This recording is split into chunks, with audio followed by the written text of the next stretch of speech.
sort of the kind of the high level view that kind of got me my agent and then got the book sold. I feel like that's kind of accurate too. It gives you an idea of like the various extremes and relationships in the story. How I sell the book to friends and family and hopefully readers is basically a social media app that rewards only the worst behavior.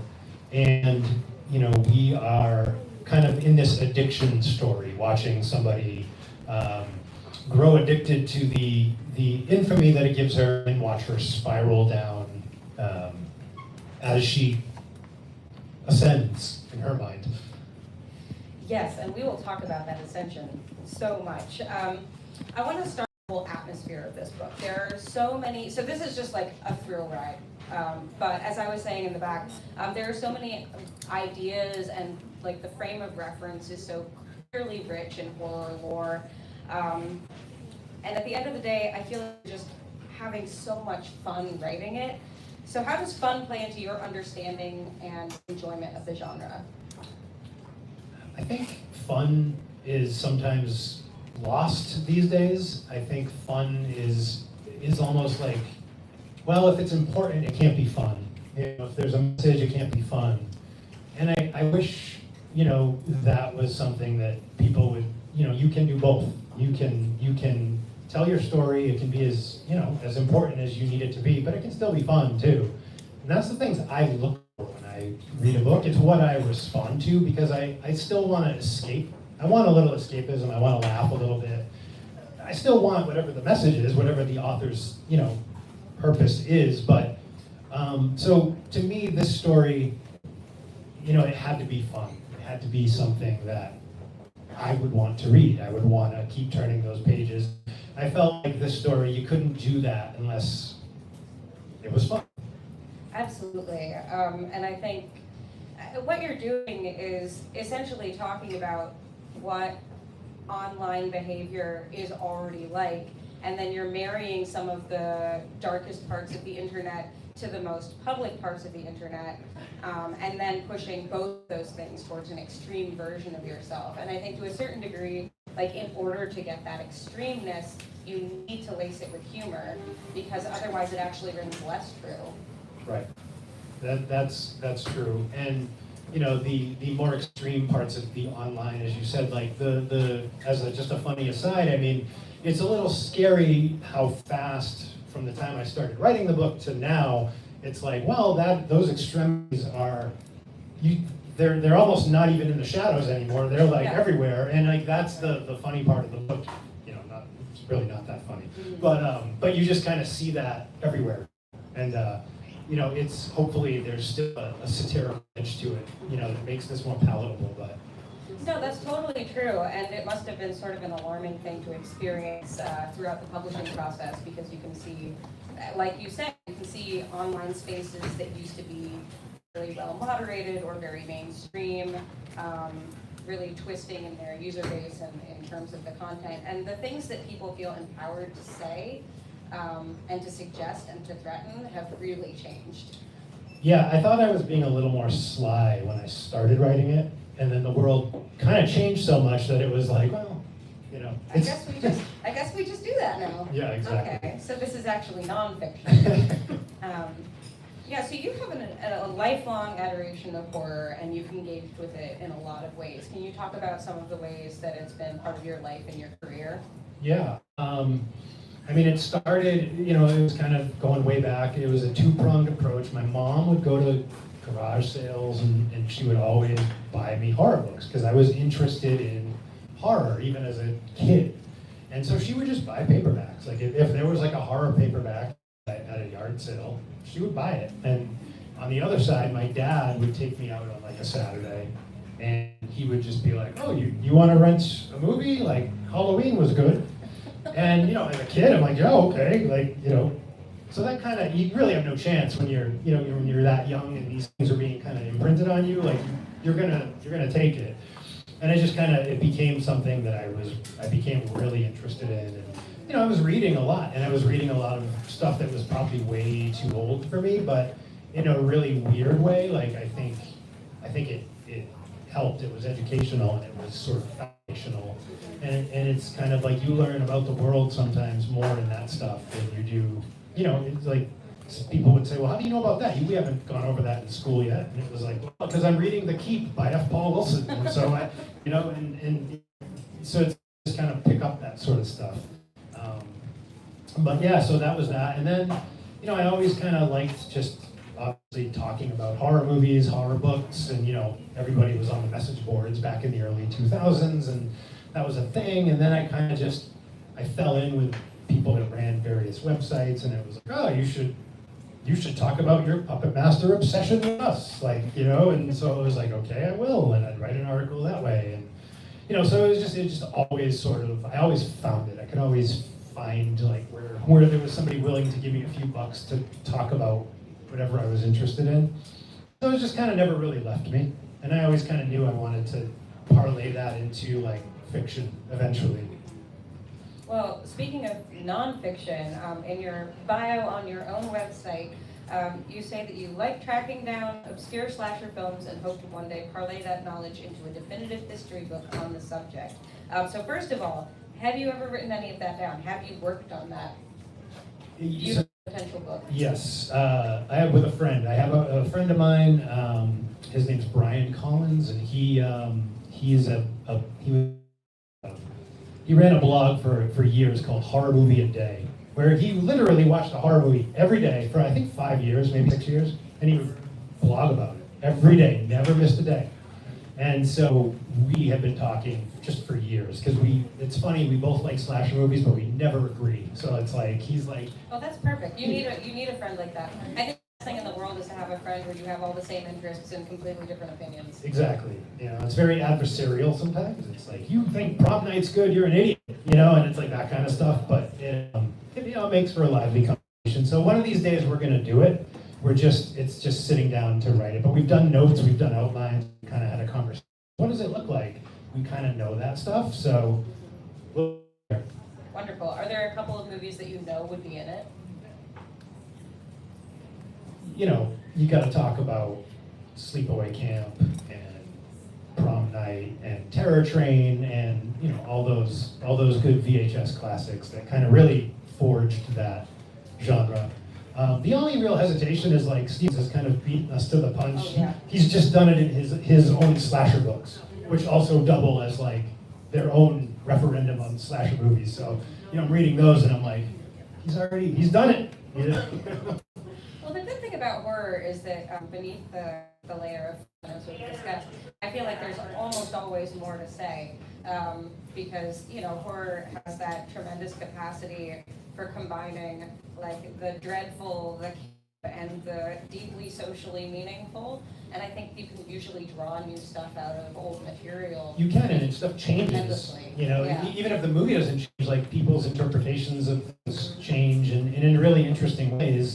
People will look at a film that, oh, those politics are kind of outdated now, but here's an interesting thing about it, or whatever it is, and it does make for sometimes really interesting movies that maybe weren't even that interesting back in the day. But you look at now, oh, well, that's, either that's wrong-headed or that's kind of, not wrong-headed in an interesting way. And both of them I think are kind of worth talking about, and I think absolutely. People find interesting ways to do that, YouTube and all that stuff, so. Well, in addition to online writing, you have had an interesting path towards publishing your books. I think they've come out at different publisher size levels, and so what's the difference between working with more indie publishers and this book, for example, coming out from Gallery? What have you really liked about those different processes, or what have you hated? Wow, how long do you have? Say it directly into the camera. Well, so I was an indie author since 2012, so it's been 13. It took 13 years to get to Gallery Books. Thank you, Gallery Books. But the good about an indie author, I think anybody will agree, is that you tell your story, and it's exactly what you can be, whatever you want. It can be how long you want. It can be about whatever. No one's gonna tell you You can't do that.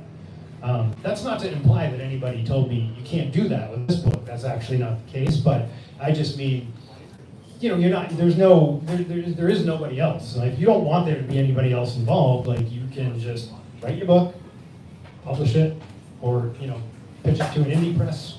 Most of the time, they'll publish it with, sometimes the editors in indie presses have more opinions than other times, so that, it can be a little more of a back and forth, but not usually. Usually it's your story and it's out there however you want it. But the bad thing about that, I think, is, and I look at my own books, I think, early books are early books. You put them out in the world before they're necessarily ready to be baked. You know what I mean? They're not done baking sometimes. That's certainly the case with my first book. I still like it. But when I look back at it now, it's like, all I see are the errors and the issues, and I don't even think I accomplished what I was actually trying to accomplish with this book. So that's a challenge. And also, there's no safety net. Sometimes you're putting stuff out there, and maybe you don't intend something to be taken one way, like I just said. Like, I don't think I completely accomplished what I meant to with my first book. But nobody was there to tell me, hey, if you're trying to bring this out, or this theme, or this, maybe like this, like, there's none of that. So, I think that's a detriment. Sometimes writers get better on their own. They just kind of, the more they do it, the more they improve. Sometimes they don't. Sometimes you need other people to go, hey, this is maybe like this, this isn't quite working. And so that's a thing. But when you're in legacy publishing, like Gallery Books, you've got an editor that's gonna go through your book, and in my case, my editor was put a lot of thought into. He would sometimes send me an email in the middle of the night. Hey, I was thinking, maybe we could have a line or two about this. That would be really cool. And I was genuinely excited about it every step of the way. Like, that's, to have somebody else super stoked on your book right away is like, that's a gift, because you're getting professional feedback right, and it's like, oh, you don't have to take all of it, but a lot of times it's really tough. So I think I'm of the mind that collaboration is good. I think collaboration makes, in most cases, a better book, and it's just, sometimes it's a question of zeroing in or narrowing down certain things and really bringing that point out, or that that scene, or whatever, that character beat, whatever it is. Like, I have found it more rewarding to be more collaborative. And then after your editor's done, it goes to a copy editor and a proofreader, and they catch things, and so it's just it gets clean along the way, and there was never any like, hey, you can't do this, you can't do that. But it's a stronger book, I think, for their input as well. I think you can kind of get the sense in this book that you had a good editor, but in the sense of somebody who wasn't trying to curtail what you were trying to do. Not at all. He was good. Because I think it goes off the rails in a controlled way, which is just what you want out of this particular story. So the title, Feeders, I think has a lot of wiggle room for meanings. And what do you mean by it? So there's a couple of different things, and I will leave one of them for the readers to discover. Obviously, Feeders it became very clear to me years ago that I was wasting my life on social media. I've done that this very day. And me too. So it hasn't, just because I'm aware of it doesn't mean I've gotten better. No, the whole time you're scrolling, you're like, oh, this is a bad use of my life. Wasting my life, But I just realized, like, it became clear early on. I was like, this algorithm sucks. Like, it's keeping us angry and scared, and it's cynical, because it's like, it's all designed to keep you there, to keep you engaged, to keep you addicted to whatever your platform of choice is. And and it wants you, and so to me it was like, when you feel like you need to jump in, you're feeding the algorithm. You're feeding it, part of you, whatever it is, your opinion, your picture, but you're contributing to this thing that is designed to suck your time and your life and to, keep you maybe more fragile emotionally than you would otherwise be in 9 days. And so I was just like, we are all unwilling, participants in this. We're feeding this stupid thing. And so, that's to me, I was like, I'm gonna just write the most twisted version of that, what a character will do to just feed this, fucked up, can I swear? I'm sorry. Yes. This social media app. So that's one of the titles. That's one of the reasons for the title. And then I won't spoil the other. All right, I'll adjust some of my questions. Well, no, actually, No. you can. I just want to come from me, Fair enough. I was going to say that I think one of the things that you do that captures the truth of what the companies want so well is that Monolife has levels, and you can only hit those levels by hitting marks that they don't describe to you. So the characters on this platform have to try harder and harder to not just their followers, but whoever is running the app. And as Matt was saying, this app only loves the worst things. So it's sort of like playing whack-a-mole with doing the worst things you can in order to be the next echelon of influencer. It's diabolical. And even if it weren't super violent behavior, just the fact that it extracts work out of you to promote you, ooh. Yeah, you feed it. Yeah. And that's the creepy part. The creepy part to me was like, you have to write this with a sense of honesty and go, yeah, I'm doing this too. And that's frankly, even though Kylie is a 19-year-old girl, like it's very much based on my own sort of realizations and frustrations of just being like, I'm playing this stupid game, and I don't like it, but to some degree I have to. And I have a dear friend of mine, great writer, Aaron Dries, and he blurbed the book, and he maybe really hit it on the head, maybe the best. And he said, this book is all about the literature of discomfort, and be warned, you will see yourself in these pages, and what you see will probably upset you. And that's certainly true for me. Like, it was definitely writing this, being like, I'm gonna talk about my own insecurities and frustrations, and and it's gonna be wrapped up in in Kylie, but some of that is very much just like the human yearning for connection, to get out there. So. Well, Kylie being sort of the funnel through which your experiences go, and the other ideas that you want to look at, is an interesting point. She is 19, a 19-year-old girl, and I'm wondering what the challenges were in that, because I myself would find it difficult to write a 19-year-old girl. So how did you go about finding her mindset and her life? Good question. I used to work in marketing, and I, as part of the job, I oversaw social media channels, and to use that effectively, I had to end up hiring college kids to actually like produce we were targeting college kids. Mm-hmm. And so it was like, well, college kids aren't going to respond to 40-year-old Matt going, hey kids, whatever. So we hired college kids, and I spent a lot of time, training them, interviewing them, working with them. And this was over like a 5-6 year period, and I just kind of like realized like, okay, the voice isn't.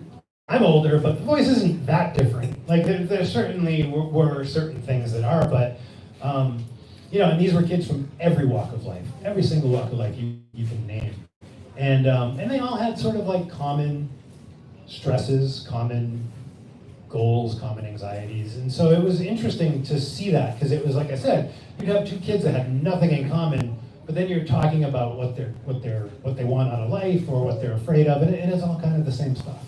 And so I just kind of like realizing that, taking that, and kind of like started to build out these characters a little bit based on that.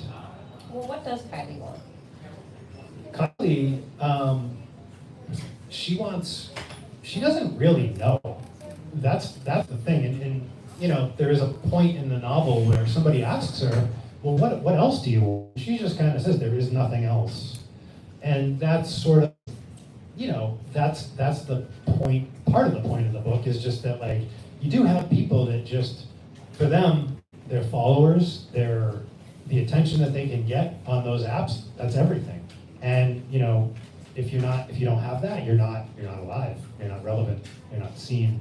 And so Kylie, you know, there's numerous factors in the story as to why, but she really wants attention, she wants to be seen, and I think she wants a connection.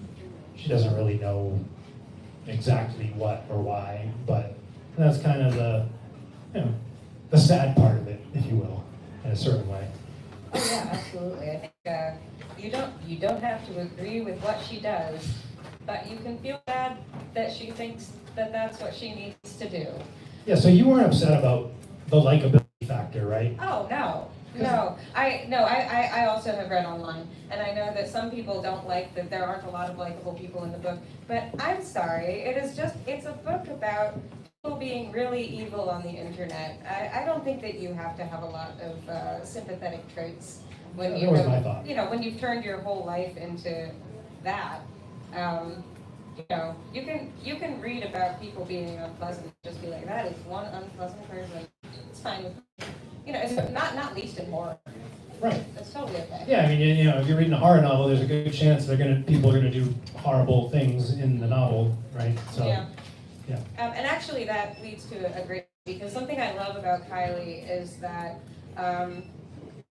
she's like a divine synthesis of being both the final girl and slasher. And I was saying to you that her path through the book is basically like if the hero's journey got like supremely messed up. I love that. So yeah, what was it like sort of bringing those ideas together and developing her character? I knew I had originally the idea for like, oh, the app, right? I knew I had the app Monolife pretty early in the process, and I had like the idea of like the gamification of it, as you mentioned. And the one thing I didn't have was basically like, who's the protagonist for this story? Because I thought if you go one way with it, then it's just like The Ring or something. It's like if it is just investigative, and there's a character in this that like you could have easily followed, and that would have been like a Ring, the movie The Ring or something, and he's going off and getting answers. We don't really, you know, we don't really know what's going on over there, because to me that was like we've seen that though, like, and it just wasn't that interesting to me to make it like a kind of supernatural detective thing. So then, like I said, well, what about like a teenage Patrick Bateman?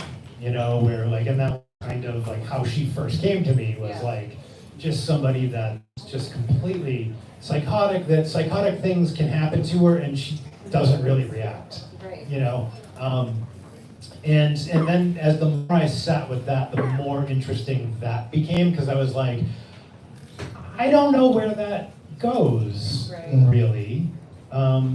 And I had a loose kind of idea of where it would go, but it ended up surprising me a few times. And so that was the benefit of like creating a whacked out character to sort of hinge the story on, and then following her and going, wow, I wasn't really thinking of that at first, but so that, you know, to answer your question is like, the reason why she's sort of zigzagging all over the place is I think because, you know, that was the idea. It was like she is a crazy person, but she is also sympathetic, and I love the character. Like that, you know, I couldn't do that without having like a real fondness for her, even though she does. Yeah, I mean, Yeah. She has passion. Yes. Certainly. But that actually leads to a question that I had, because I noted that on page 71, she tells herself, I'm not a bad person. I'm not a bad person, I'm not a bad person. But that is pretty much the first and last time that she ever worries about that question. And so I think the question becomes, like, her behavior ramps up over the course of the book. But the question kind of becomes not only, like, is the person she is and who she was all along, Is she a victim of monolife, or is it both? Do you want me to answer that? You don't have to, but I'll pose it. I will leave it a little vague because I think that is the question. You know, and I will say this though. I mean, to me, it goes back to kind of the idea of why write this book, and the idea is really like, I'm not always proud of kind of the things that the way I react to things online, or the way I think of things, or the way I dismiss things, and that was kind of the thought behind it, was like, you don't have to be a bad person to kind of have your mind get warped a little bit on on wherever, where it could be any of these sites. But I think that's to me, that was part of it, was like I wanted to certainly address that from my own perspective of being like, geez, sometimes I'm a little ashamed of the way that made me think, or the way I you fire off a text to group chat, you believe this shit, that kind of stuff. And it's not always the best stuff, it's not always healthy for you. And so that, I think, I want readers to, going back to what my buddy Aaron said, I want readers to see themselves in Kylie, not maybe to the extremes, but I want everybody to think about that a little bit and think like, it's maybe easier than you think to be kind of lured into thinking a way about something that isn't necessarily good for you or good for anybody else. Yeah, and I think, again, without answering the question for anyone reading the book, I think one thing that sort of posits is that maybe you have, how shall I say, maybe the core of who you are is the same regardless of what you're exposed to, but the goodness or the evilness of what you're exposed to might have some effect on how that manifests in your life. Yeah, there's a couple moments in there, really small, and I didn't want to really like put too much of a punctuation on them, but there's a couple moments that Kylie has a couple opportunities to get out, in certain ways, and it's like I wanted to make sure that those were in there. Oh yeah. So that there's no misunderstanding. That, like no, but even that, to your point, is like, well, but you can still be a victim even though you're making bad choices, like and that was by design for sure. Mm-hmm. There are several side characters that I really enjoyed. Cannibalism, it's there. Perhaps my favorite side character. But one of the most important subplots of the book, something that spurs the book to happen at all, is Kylie's relationship with Aaron, who is her best friend, whose guts she hates. And could you talk a little bit about their relationship? Yeah, it's very frenemy, I think, is the word in the book. And it's just sort of like, it speaks to the facade of social media where you look at somebody's Instagram and you're like, they all, their life is perfect. And it's not, and that now, but kids don't necessarily, right? And so Kylie becomes very covetous of that, of what Aaron has, and it's just, that's sort of the germ that is kind of exists at the beginning of the story, and it sort of is her motivation to follow this horrible nightmare through, basically. Yes. Do you work out for them? I think some people in the story may think so, and I think that might be different than the reality, and I'll leave it at that. Oh yeah, you'll have to read to find out. I was going to talk about brand building. I just think it's nice that in a setting where everybody is doing the worst things, you found ways to differentiate them.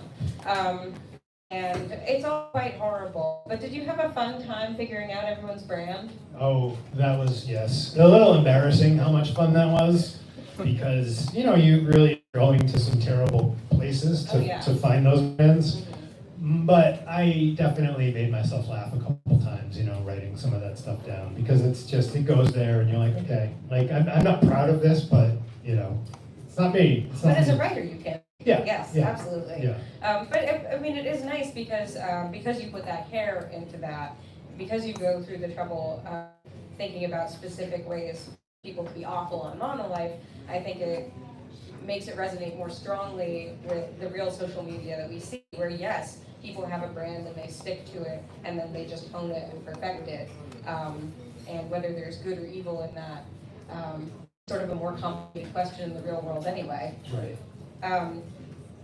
So, It gets tiresome. I mean, I think like the brand, when you see everybody online with their brand, I mean, it feels inauthentic. It starts to, and you just kind of realize like it's so fake. Like it's just it just kind of it eats away at me, and that's kind of what I've been talking about. Is just like, one day you just kind of realize when you're on there, you're like, I'm just tired. Like I don't empty calories in my eyes, like just all the time, and you just start to feel like you've gorged on it, and it can be exhausting. Absolutely. I hadn't thought about that. It's gone. It's fine. It won't, but that's okay. You got enough notes. I do have notes. It wasn't in the notes. Okay, so I will touch on something, which is that there are hints of sort of, not necessarily supernatural, maybe not, you'll see. But there are certainly characters who have a particular vibe to them. One of them is named Mr. Strangles, and one is named Mama Doll. And I don't know, for me, the very onlineness of them and those names evoke certain online horror spaces. So I'm wondering if, what's your familiarity with and relationship with creepypasta? How did that fit into the book? Yeah, I have kids, so you can't not know some of that stuff. Makes sense. My kids, it was a couple of years ago. My kid go to school and come home and go, Five Nights at Freddy's, and then you're just hearing about that for weeks and months. And yeah, we actually carried a lot of Five Nights at Freddy's books in our children's section for a long time. Before you knew that it was. Well, I saw it here first, and that was quite a way to learn about it. Yeah. But I think it's really fun because it has a sort of a pasty, hokey quality to it, but the characters are actually very frightening as well, the ones in the book. Yep. But I liked feeling, I think the slasher influence is super clear, and some of the other influences are super clear, and I feel like sometimes other traditions of horror and the online creepypasta style horror get sort of segregated from each other as not part of a greater tradition, and it's just nice to see that implemented here. I love that you said that, because that was, part of the thinking was like, okay, Slender Man, all that stuff, it's like, it winds up getting, you have to go to the creepypasta website to read these stories and stuff, and it was like, why is it there are kind of urban legends in a way, those creepypastas, for a lot of people anyway. And so the idea was, let's add that to the stew. Why not? There's plenty of other things in there already. Oh yeah. So, that was. Yeah, and speaking of things that are in there, I think, again, like slashers, they're very obvious, especially as you go along, but when I was first starting it, the things that I were most thinking about were sort of like the sort of legendary idea of snuff films and sexploitation films. Like both of those ideas and histories felt so present in the way that people interact with the app. Were you thinking about those things? Oh yeah, I mean, if you grew up at a certain time on the internet, like, somebody at some point sent you a link to some bad stuff, listen to my friends snickering back there, because they know what they did. Did they send this up? We'll leave it there. I don't want to, but yeah, I mean, that kind of stuff is, everybody kind of has that story. Did you ever see that? I saw this one time, I wish I never did, but it's like, you have to touch on that. because it's there and it's still there. Except now it's like we were talking about More earlier. places, Yeah, now it's like, let me check the news on Twitter today. Oops, I shouldn't have done that. In the dentist office. Twitter is a dark place. Yes. Yeah, and today you can't get notifications. Oh, maybe that's why. It's dark and broken. Yeah, that's fine. It's definitely fine. But Maybe the whole thing will just explode overnight. But yeah, that was all part of it. Definitely, you got to touch on the snuff film and that, Yeah, and I think it calls to mind sort of cultural boogeyman, but then like gives it sort of a repeated reality in the setting, and it's just I really like the way all of those things are, as you said, in the stew. Let's see, I do have more questions. But soon I'm going to ask a few more questions, and then I'm going to ask you guys questions. And I've heard that you will have questions, so if you don't yet, you will have to form some in the next 3 to 5 minutes. Yeah, I'll just call them. That's perfect. So I think one thing that's interesting about monolife is that it is so dependent on escalation. And yes, social media is sort of an exaggeration of real life no matter what you're doing, but you can have like a baking channel and you just bake every time. You don't bake people after a few months to keep things interesting. Right. What do you think sort of the end point is for an app like in your story where you have to keep becoming more extreme to be successful? Without showing the actual ending, for sure. Yeah, no, I mean, it has to, I think that the monolife is set up in a way that I think there's no blueprint. And I think that's the thing, is it's like, it's tailored to you, the user, how dark you are, and the things that drive you in your darkness. And it is basically encouraging you to go as dark as you are willing to go, and that's good for monolife. That's what it wants. Feed it. Well, Kylie is interesting because at the very beginning of the book, she's sort of chasing, this is like a Instagrammer, and is sort of failing to get traction and feels like her whole Instagram presence is very fake. And she feels that monolife is the real her. And that's so interesting because I think this is another thing where it's going to depend on the reader. But I don't know that I agree with her, and it's really fun to disagree with her about that. It's interesting because, and I'm still getting feedback from the book, obviously. It's only been out a couple days, so that's a really cool one to have because it's like, oh, you're disagreeing with the main character. Oh yeah, it's great to disagree with the main character. Well, I guess you should disagree with this main character, but I mean on that point. That's cool. But there is something else that I promised we would talk about because I think it's really interesting. I think Kylie loves almost nothing. She loves the idea of success, and she loves the idea of figuring out who she is and being that person, for better or worse. And she also loves Katy Perry, and maybe Katy Perry most of all. And I would love to talk about why you made that decision, why that's sort of like a crux of her character. Yeah. I would love to. That's a great question because it, as I said, it seldom comes up. I knew, parasocial relationships is obviously another big part of online, and it's freaky. It's terrifying to see some of these stands, the way they engage with people either that don't like their object of affection or people that do, and it's a competition, whatever it is, it's unsettling. So I knew that had to be in there. And I also wanted, so Kylie she's grown up in a world where there's always been social media. Since she was a baby.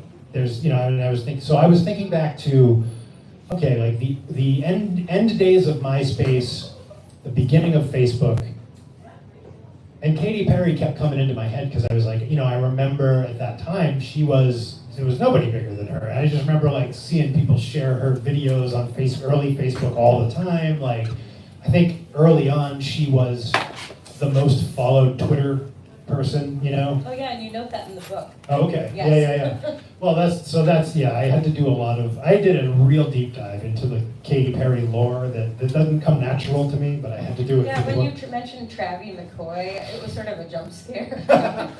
So yeah, I mean, so the idea was that Kylie growing up had deified from the very beginning, almost, this singer. And there's a nostalgic lure. Kylie mentions in the book why there's like a nostalgic lure to Katy Perry, but for me, choosing Katy Perry, I chose her for that purpose. I was like, well, she, in those early days of social media, she was really one of the kind of titans, and also, she's just kind of she's a funny celebrity because she's very self-aware and very she willingly leans into camp and absurdity. And I thought for a satirical horror story that is absurd or gets absurd in places, well, who's a better sort of fit for that than her and her twerking ice cream cones and whatever it is in her music videos. It's just it just felt to me like that's the one that this has to be built on. Yeah, and I had been thinking who else would be right for this, and I think there's such a combination of theatricality and playfulness to Katy Perry and sort of a normalcy to her and to being her fan.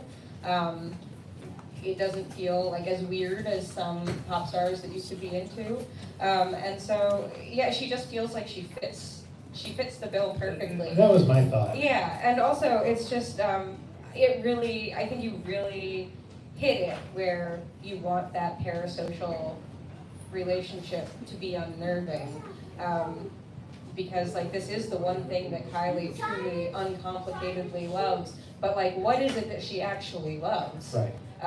Yeah, so that's really fun, and something that sort of defines her, or she sort of moves about throughout her. Everything else changes for her, but Katie stays the same. It's a shockingly large part of the book, actually. Yes. But if you do not know all of Katy Perry's albums in order now, you will. You will. That's yeah. a promise. You don't get that from a lot of slasher books. No, I did my homework, and that was it was her last album was coming out right as I was finishing up my edits, and I was like, can I put, we know what the album title is now, can I please put that in there, please? And they were like, yeah, of course, they were great, but although stressful. you were clever, you also didn't put a year for the book, I think. No. Yeah, you just No, I learned that early on. I think at one point you used the words "the current year," yes. which is so tricky. Yeah. I don't think I've seen anyone do that so blatantly before. So congratulations. Well, that's the thing is they were like, well, what year is it? And I was like, don't worry about it. We're just gonna. It's in internet vernacular. I've got this, So. All right. I have one more question. Where can we follow you? So I am still toiling around in the wastelands of Twitter, but really the best place is Instagram. That's where I'm more active, more engaged with people. So Instagram, I'm Matt Feeney, MattFini, and yeah. All right. What do you have to say for yourselves? Kevin, Hey, Matt. how you doing, man? Good. How you doing? Good, man. Thanks for coming. Oh, thanks. Congratulations again. This is great. Thank you. I have a quick question regarding your writing process. You talked a little bit about the characterization of Kylie a little bit, but in terms of plotting, are you typically when you write a novel, are you typically a plotter or a pantser? Do you kind of plot everything out, or do you just kind of write as you go?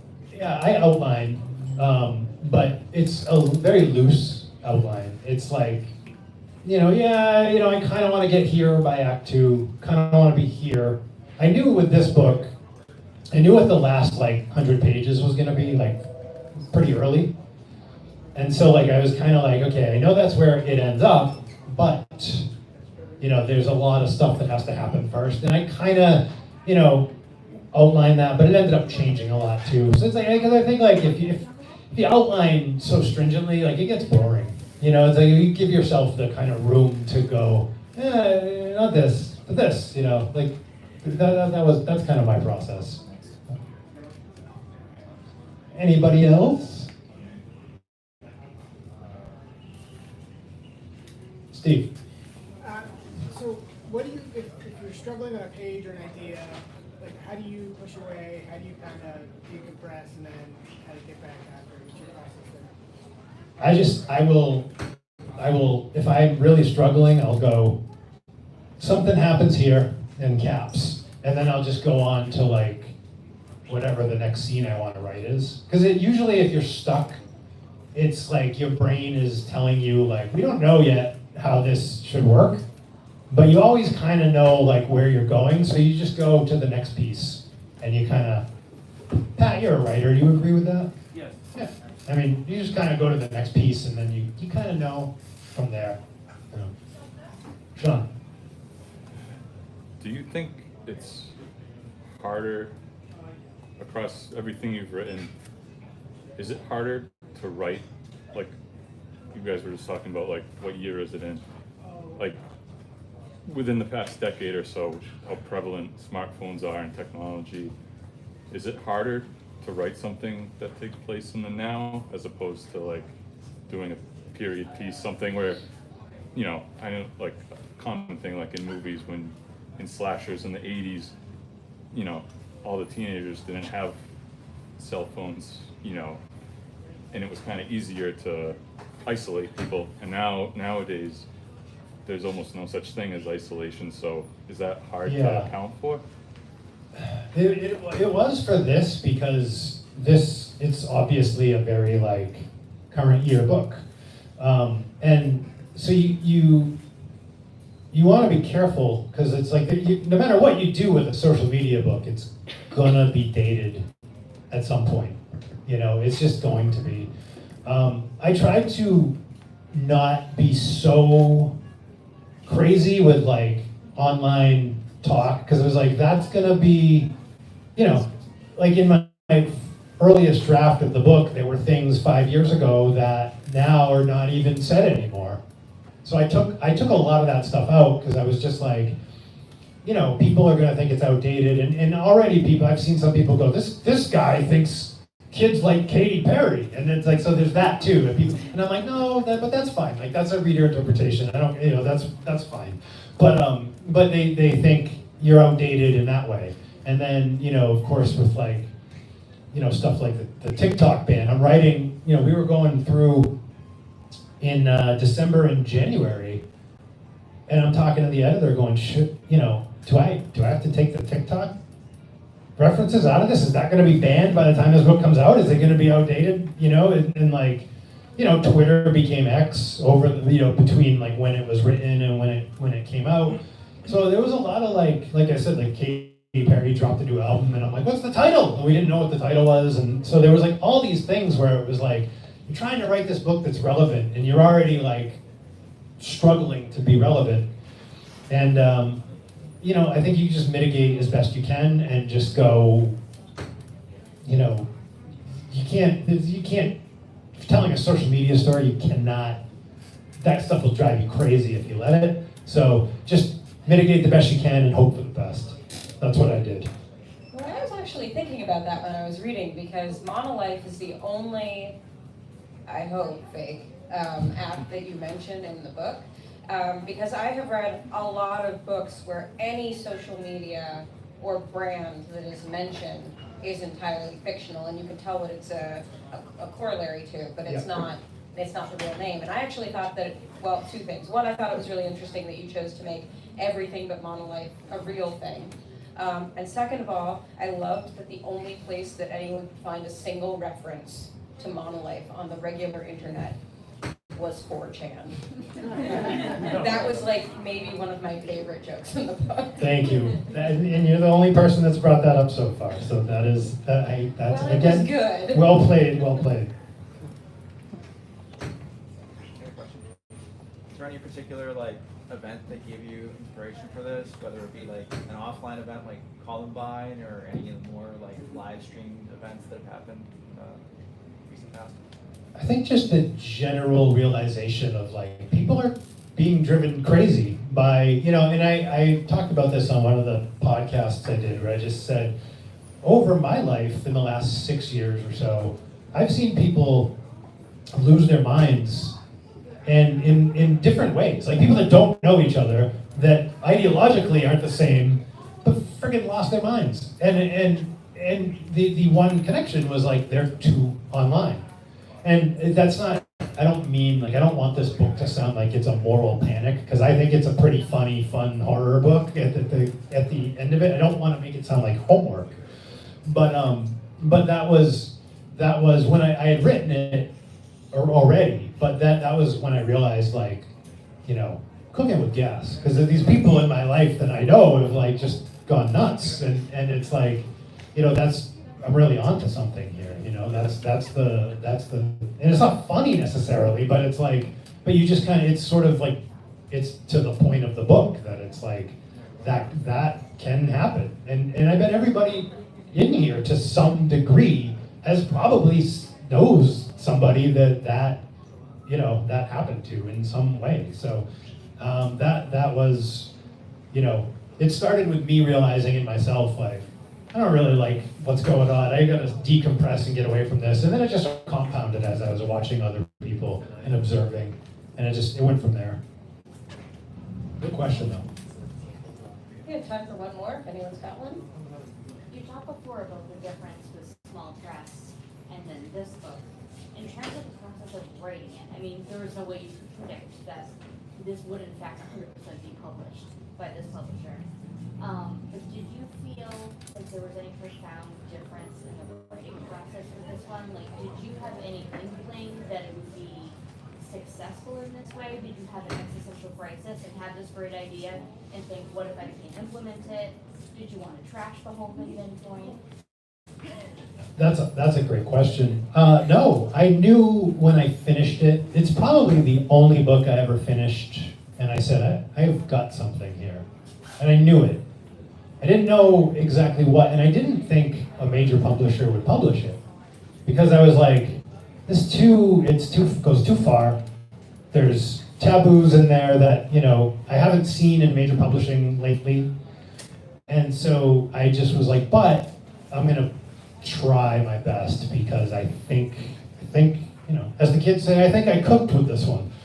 So, you know, it was, I kind of had that feeling. And so, you know, sure enough, it's the book that got me an agent, and then, you know, it went from there. But no, there was no difference. But what I will say, and a really kind of funny aside, is that I don't know that a couple years ago it would have been picked up by a major. When I was having that conversation very early on, they weirdly cited the box office success of Terrifier 2 as a major reason why they were willing to suddenly go, oh, this book has some depraved gore in it like that, and I guess that's okay now because everybody's going to see that movie, and that's not a fake story. That was said in the meeting. Oh well, because of Terrifier 2, we're a little more willing to engage with some of this stuff. And I thought, Terrifier, okay, you know. So you never know. Thank you, Art. Yes, thank you, Art. Sincerely. All right, well, I think that brings us to the end of our time. Thank you all so much for being here. Yes, and thank you, Matt, for a wonderful conversation. Likewise. Thank you, Alex. Thank you.